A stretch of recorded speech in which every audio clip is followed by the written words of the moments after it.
So as fishing gets bigger and bigger, it means more and more companies are starting to make more of the products we love. You can see this when you walk down the aisles at any tackle shop. There are thousands of fishing rods. That means there's thousands of different kinds. That means there's thousands of different models and styles. So what ones do you pick from, and what rods do you need for what you're trying to fish? That's the million-dollar question. In this video, I will break down what rods you need specifically for how you like to fish, starting with beginner spinning rods all the way to some really specific bait casting setups that you're going to need. I'm going to break it all down by how to judge it for the baits that you're throwing and around the cover that you're throwing. So stick around, this is going to be a video you don't want to miss. So what I'm going to do is I'm going to break down how to judge what rod you need, and then I'm going to break it down specifically by spinning rods and then by bait casting rods. So that way you guys can skip ahead to the ones that you specifically want to know about if you just have a spinning rod and want to know what spinning rod you need, or if you just have a bait caster, what you need to know. How do you judge what rod you need? So there's a few ways that you judge what rod you need,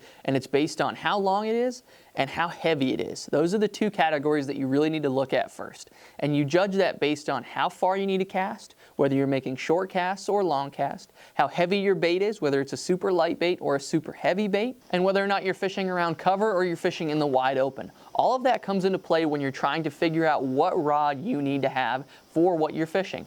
Now we're going to start with beginner spinning rods because that is the most common that people are out there looking for. And the first rod that we're going to talk about is a 7-foot medium action spinning rod. If you're just starting out looking for a fishing rod, a spinning rod that is a 7-foot in that general ballpark and is a medium action, that is going to be your bread and butter because you can do physically everything with that. Now, if you're trying to look for more bait-oriented spinning rods, here's what we're going to talk about. If you're fishing around docks, if you're fishing around cover, you might want to go with a little bit shorter, like a 6/8 to a 7-foot in a medium or a medium heavy, because that's going to give you the access to skip baits. It's going to give you that shorter rod to be able to make those casts, and it's going to keep you comfortable when you're fishing around tight spots.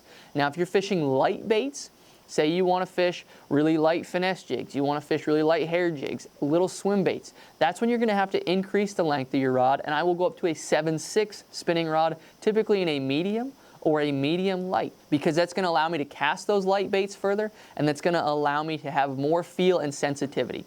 Now the other one is if you're fishing finesse jigs or if you're fishing shaky heads or bottom bouncing baits, that's when I'm going to go to a 7-foot to a 7/4 medium heavy rod, because you can get away with the hook set a little bit more on there, and you can lean on those fish a little bit more as you get into those heavier hook sizes and that thicker gauge wire. So if you're fishing really light baits that you don't have to make far casts with, maybe a 7-foot medium light or a 6'10 or a 6'8 medium light, you know, your small Ned rigs, your drop shots.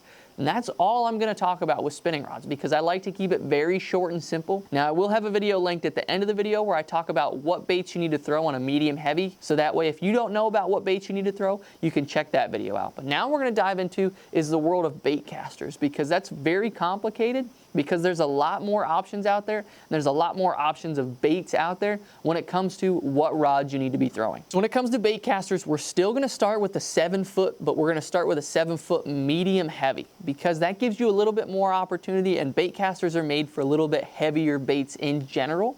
This is going to make it to where you can throw jigs, chatterbaits, spinner baits, worms, topwaters, pretty much everything on there and still be okay. You'll still get by, but it's not the best at each individual category. It's just the best all around. So we're going to break it down really simple. We're going to break it down by moving baits. We're going to break it down by are you fishing in or around cover or not. I want to keep this video super simple so that way you guys can really get a good understanding about what rod you need. Because you're never going to get the perfect rod on your first go around, but you can get one really close to what you need to where you're not going to lose a lot of fish because of it. If you're fishing moving baits, the first thing you need to think about is, are you throwing single hook moving baits or are you throwing treble hooked moving baits? Because if you throw single hook moving baits, medium heavy is as light as I like to go. Because with a single hook, you have a lot more leverage and a lot more power for one hook. And so if I'm throwing a single hook moving bait, I will go somewhere between a 7-foot and a 7/6, depending on how far you need to cast and how heavy you need to cast, medium heavy bait casting rod. If I'm throwing around docks, I'll go with a short 7-footer.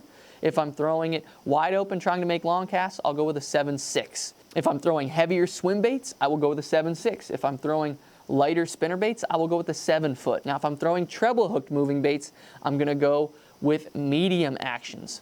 That's going to be the differentiating factor there. So if I'm throwing a small crankbait, I might go with a 7-foot medium cranking rod. If I'm throwing bigger crankbaits, bigger topwaters, I might go with a 7.6 or a 7.4 medium action, because that way I can get more casting distance out of it and have more to use for that heavier bait. Now, if we're throwing bouncing baits where I'm moving them slow, again, I'm going to start with medium heavy. So if I'm fishing around no cover, if I'm making short casts, I will go with a 7-foot medium heavy, but if I'm making longer casts, I'm going to go with a 7.6 medium heavy. So if you're fishing offshore worms or you're fishing in a pond where you have to make long casts, 7.6 is what I'm going to go to. If I'm just going down the bank, pitching a worm, making short casts, I'll go with a 7-foot medium heavy. Now, if I'm fishing around docks or if I'm fishing around light brush or a little bit of light grass, I'm going to go with a heavy action rod, but I'm still going to keep it in that 7-foot to that 7.6 because I don't want to overpower myself. And as you get heavier, those rods get heavier. So if I'm fishing around docks, I'm going to go with that 7-foot versus if I'm fishing around brush or if I'm fishing a little bit heavier grass, then I will go with that 7.6 to give myself a little bit more power to be able to pull those fish out of that types of cover. Now, if you're fishing grass and you're flipping close to yourself, stay with that 7-foot because it's a little bit easier and a little bit lighter on you to fish a 7-foot than it is a 7.6. Now, if I'm fishing heavy grass or if I am fishing around heavy brush or I am just throwing heavy baits, now I'm going to go into that heavy or extra heavy action rod, and the shortest I'm going to start with is a 7.6. I will go all the way up to a 7.11 if I'm flipping super heavy grass or if I'm fishing around cattails or if I'm fishing around cover that is really, really hard to get those fish out of. That could be lily pads, that could be, just thick pondweed. Any of those types of cover where it's hard to get fish out of, that's where we're talking about these extra heavy or these heavy action rods in a 7.6 to a 7.11. So again, I will have a link at the end of this video where I break down the best baits to throw on a medium heavy rod. If you're just getting into fishing, that's definitely going to be a video you're going to want to check out. I will also have another video linked on baits that you need to be throwing right now so you can get out there on the water and catch more fish. But now what we're going to do is we're going to dive into one of my favorite Bible verses and have a short Bible study so we can help grow closer to the Lord and help clean our souls up a little bit. So if you guys want to stick around for that, we're going to dive into that right now. As promised, guys, we're going to do another Bible verse at the end of this video, and what we are going to talk about today is something that, again, going off of last week's, I think the world desperately needs, and especially going into the new year, we're going to talk about love. What we're going to read today is Corinthians 13:4-7, because it is personally my favorite passage in the Bible. And so it says, "Love is patient and kind. Love does not envy or boast. It is not arrogant or rude. It does not insist on its own way. It is not irritable or resentful. It does not rejoice at wrongdoing, but rejoices with truth. Love bears all things, believes all things, hopes all things, and endures all things." And so the reason that's one of my favorite passages in the Bible was because I read a quote one time that said, "Replace your name with love." And if at any point when you're reading that, you're saying, my name is John. If I say John is patient and kind, John does not envy or boast. If any point in there you say, that's not me, that's something you need to work on personally in your own life.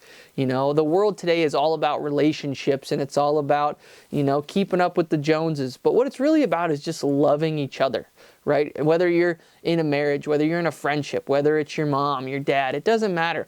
Any one of these things, every single one of us needs help with, right? Whether it doesn't hold any memory of wrongdoing, whether it's you do not envy, you do not boast, slow to anger. That is one of the biggest things that I struggle with. Any one of those things that you can point out and say, that's not me, that's what I want you guys to work on in 2025, because if you can do all of those things, if you can truly do that, your relationships are going to grow immensely. You know what I mean? We all know that one or two people in our lives that do that truly embody that passage, and they seem like the happiest people on the planet because that's how they treat everybody. You know what I mean? That one person that you love to be around, because no matter what you do, they love you. No matter what's going on in the world, they just want to talk about, the good things that are going on in life. And so that's what I aspire to do. And that's something that I challenge myself to do. And that's something that I'm going to challenge you guys to do moving forward in 2025. Again, if you want to read that again, that is Corinthians 13:4-7. So go check that out. And if you can replace your name with any one of those and it makes you laugh a little bit, you got to work on it. So thank you guys so much for watching. God bless every single one of you guys. If you haven't already, be sure to hit that subscribe button to follow on with the daily content. But hope to see you guys in the next video.